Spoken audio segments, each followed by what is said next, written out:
Well, this Sunday we address the issue of seeing through and with new eyes.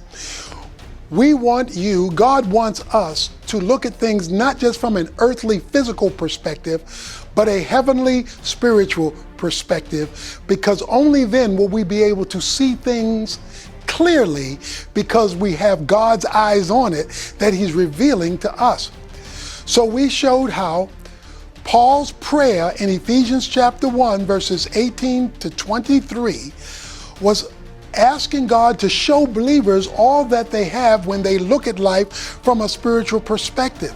When they do that, they get to experience His investment in their lives, because He opens up their hearts, our hearts, to understand things that we didn't previously understand about what He's doing that we couldn't see.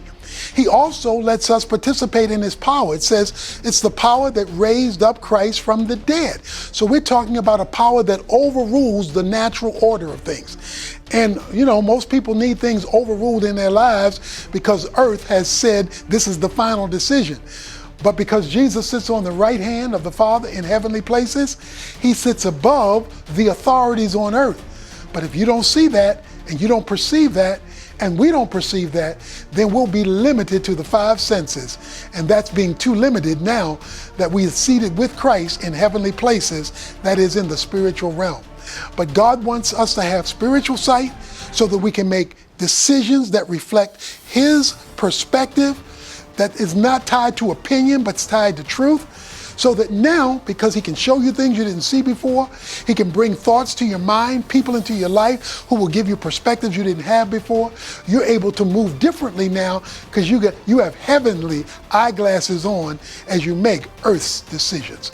You live in two places at one time, physically on earth, spiritually in heaven.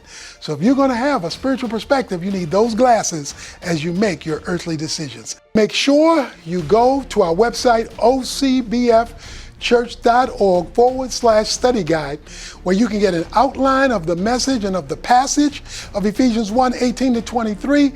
You can get questions to think through and to discuss with others, and scriptures, additional scriptures to review. Don't just depend on the sermon.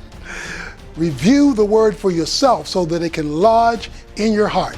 God bless you as you begin to see life through new eyes.